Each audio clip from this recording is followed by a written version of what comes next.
I first heard about Barbara because I am a graduate of Wellesley College as well, as is Barbara, and I heard about this amazing speaker talking about the Supreme Court for Wellesley clubs, and it turned out that Barbara was a member of my church, and I was so excited to meet you and know you. Barbara was an attorney for many years, specializing in employee law. Something interesting, which I didn't know, for those of us who are Episcopalians, or really anybody who's a church member, is that she was chair of the Board of Trustees of the Church Pension Group, which many Episcopalian priests and other staff take advantage of. So thank you very much for that service. A little connection for us. Barbara has been speaking about the Supreme Court for many years to many groups, and I think what you wrote is you feel like it's one of the most misunderstood, or the most misunderstood branch of government. I don't want to steal your thunder, but I think that's what it is. And I thought it was very interesting. Recently, I was watching a symposium on democracy that was put on by Wellesley College. And one of the comments that one of the speakers made is that democracy is becoming a spectator sport. We kind of sit back and watch the way we might watch a football game. And I think all of you coming here and having Barbara educate us, we're going past that. And I really do appreciate that we're trying to educate ourselves and learn a little bit more. So Barbara, thank you very much, and I'll let you take it away. Thank you, Tricia. And thanks everyone for coming this morning. It's great to see you all here. And Tricia mentioned I've been doing these programs for about 15 years. And I started out because I realized that the court was the least well understood branch of our federal government. And at that time, it was the least well publicized. I mean, you really didn't read about the court much in the newspapers. Well, that certainly has changed in recent years. So this morning, first, I'm going to have some specific comments about the court and the shadow docket, and you'll hear more about that. Then I'm going to review the significant decisions of the past term, and then finally, I'll preview a few of the cases the court has already on its docket for the current term. But the Supreme Court term that just ended, and potentially the one that just started, are like no other terms in the history of the court. Why do I say that?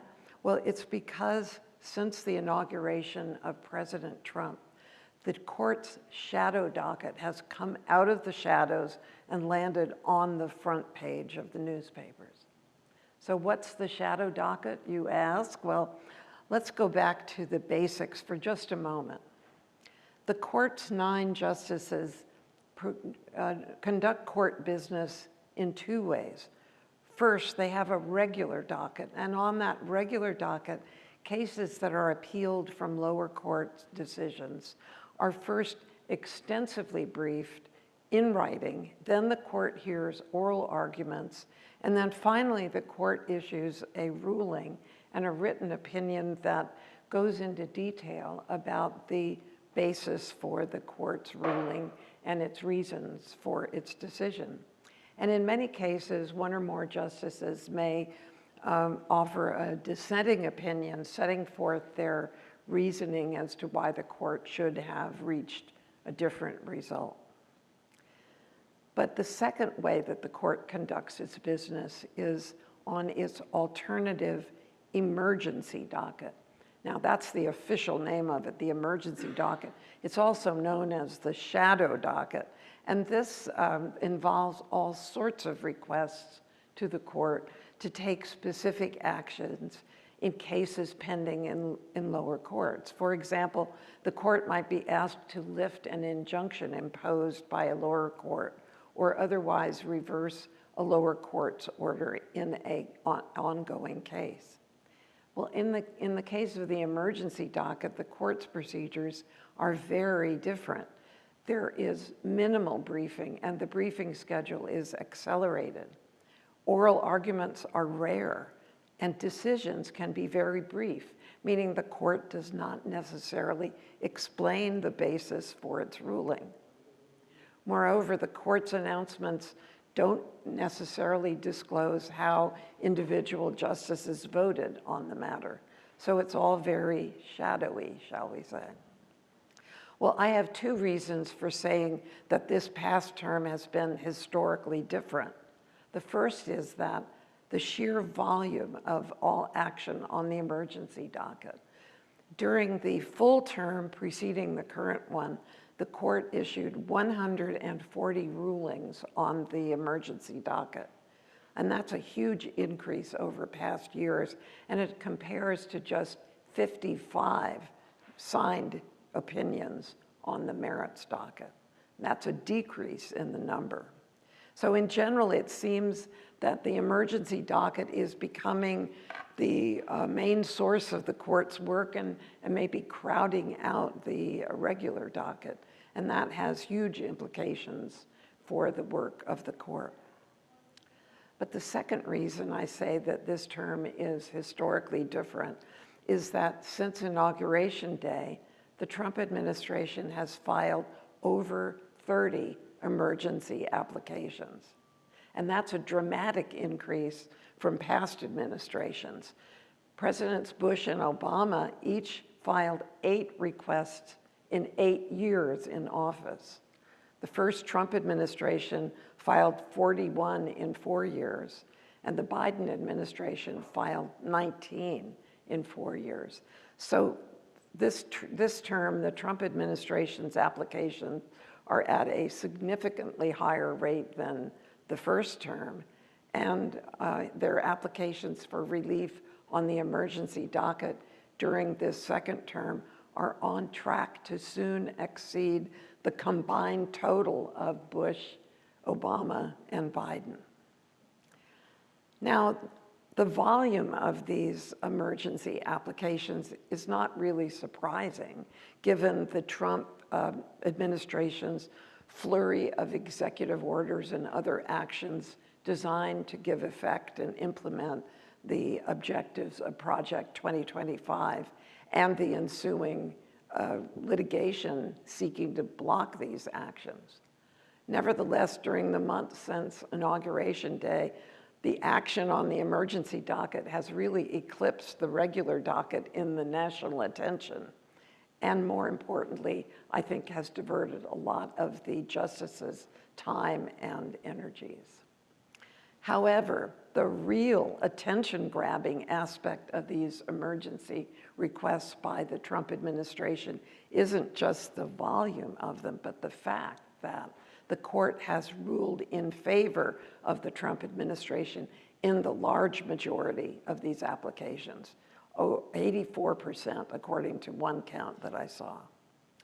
So what's going on here? What accounts for this high success rate of the administration? Well, rather than examine the specific rulings, I suspect you all are familiar with most, if not all of them.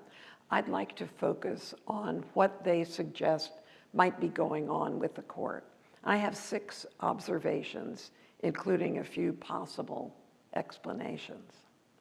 My first observation is that some people, usually those of the liberal persuasion, suggest that the justices are simply political creatures who are in the pocket of the Trump administration and merely doing its bidding. Indeed, 6 of the sitting justices were appointed by Republican presidents, 3 by President Trump himself.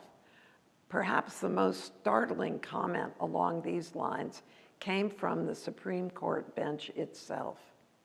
In her dissent in the National Institutes of Health case involving cancellation of research grants, Justice Ketanji Brown Jackson called the majority's ruling Calvin Ball with a twist. Do you all know about Calvin Ball? I had to look it up. It comes from the Calvin and Hobbes comic strip. And in their game, there is only one rule, and that is there are no fixed rules. Well, Justice Jackson's description of the game being played by the majority on the court is that there are 2 rules. Number 1, there are no fixed rules. And number 2, the the Trump administration always wins. This is a hugely shocking comment coming from a sitting justice in a published document of the court. I can't tell you how appalling that is. My second observation, maybe at the other end of the political spectrum, possibly people in the conservative camp, point out that the court is not surrendering to Trump, and the reason for the outcomes on these rulings is simply that the Trump administration is on firm legal footing, and these rulings simply reflect a correct interpretation of the law. They also note correctly that there are a great many other lower court decisions that have gone against the Trump administration that the administration has chosen not to appeal and is simply complying with the lower court's ruling. Thus, the point is that the administration is selectively bringing to the court cases that they believe have the law firmly on the side of the Trump administration. However, some critics point out that some of the court's decisions on the emergency docket are in conflict with earlier court precedents. And some of them differ in significant ways from how the court dealt with very similar issues presented during the Biden administration. Excuse me. My third observation is that many lawyers on both sides of the political spectrum speculate that the court is focusing on the fundamental question of the nature of the power of the federal judiciary. And they assert that even if the executive, thank you, is exceeding its authority, the court should not step in and because the court simply has limits to its power. The idea is that just because the federal government does something that is unlawful doesn't mean that courts are always able to provide a remedy. Some things must be resolved by the political process, meaning not by the court, but by Congress or by the electorate, that Congress or the electorate need to step in to provide a remedy. So far, stepping back from confrontation seems to be the court's response, and we'll have to wait and see how much longer this will continue. My fourth point, again more in the middle of the political spectrum, is that some commentators note that the sheer volume of these emergency requests means that the justices, especially those who might be thought to be in the middle of the court, that is, Justices Kavanaugh and Barrett. Now,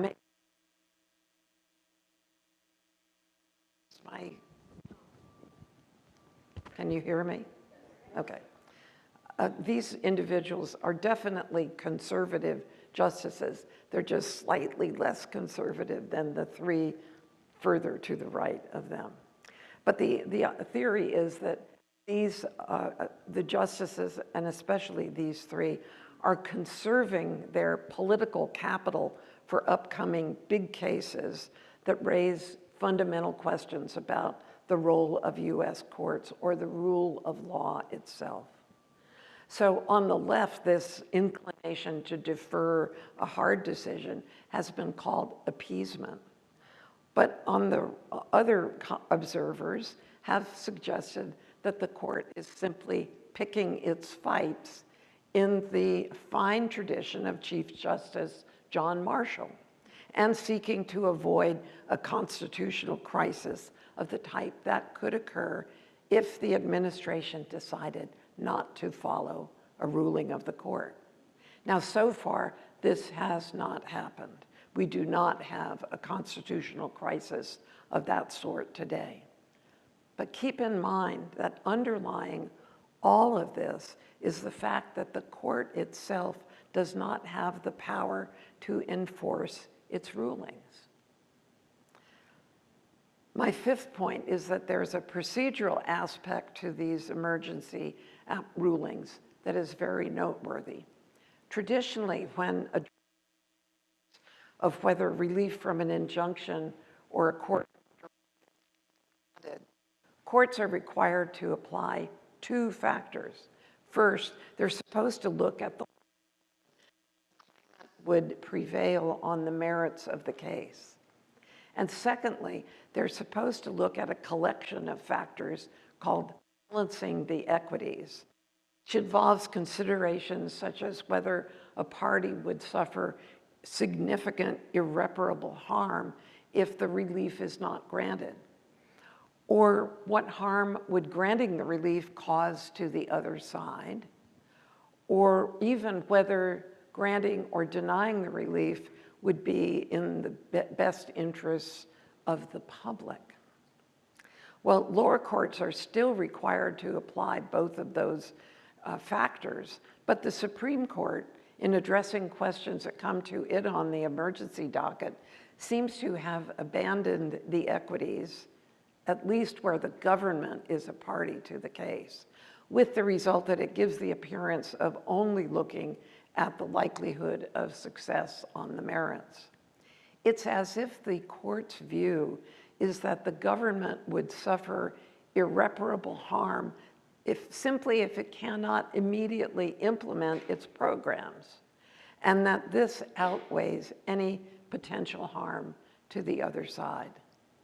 In fact, it really isn't clear how irreparable harm arguments work in the cases brought by the Trump administration, since the amount of harm to the objects of Trump administration enforcement efforts frequently are catastrophic and irreparable, and any harm to the administration due to the delay in implementing their programs are unquantifiable and sometimes unidentifiable. Justice Jackson has noted this abandonment of the equities frequently in her dissents. My final point in this list is that I note that there is the important question of whether these rulings on the emergency docket have the effect of precedent and should be followed by lower courts handling similar cases. In fact, in one instance, Justice Gorsuch criticized lower courts for defying the court's rulings on the emergency docket. He used the word defying. Well, this prompted an apology from a lower court judge who pointed out that the lower courts might have difficulty figuring out what the precedent might be, given that the court rarely explains in writing the basis for its rulings on the emergency docket. For example, if there's no written opinion in a case where different theories could support the same outcome, how does a lower court figure out how to follow an unwritten opinion in similar but not identical cases?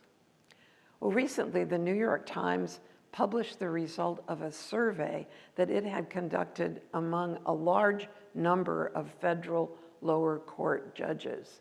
And the large majority of those judges were highly critical of the Supreme Court. Well, we know that in the past few years, the public perception of the work of the court's public image has declined precipitously. And now we know that the court's declining public popularity is mirrored in the judiciary's opinions of the court. I'm going to take a little water break here. Hold on just a minute before we move on to the 2024 term decisions.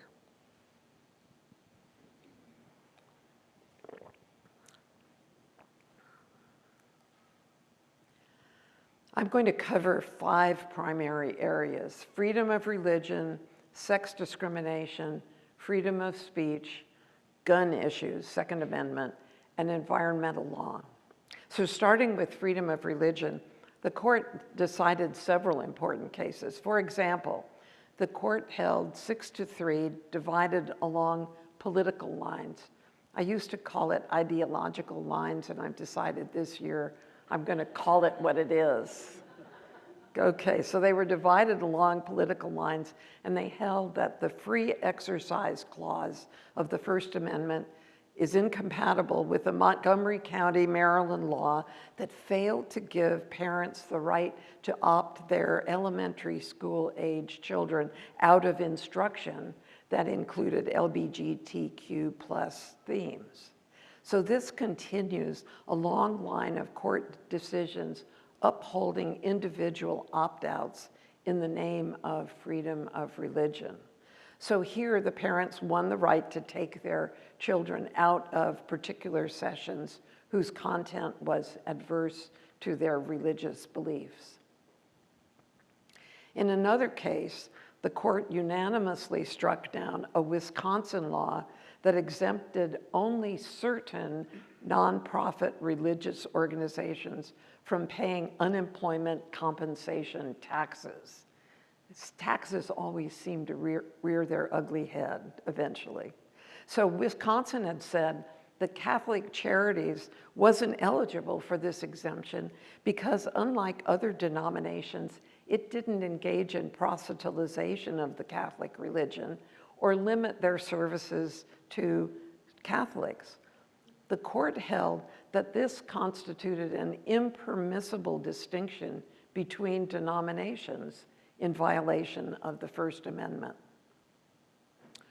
Another religious freedom case resulted in a deadlocked 4-4 decision because Justice Barrett recused herself from the deliberations.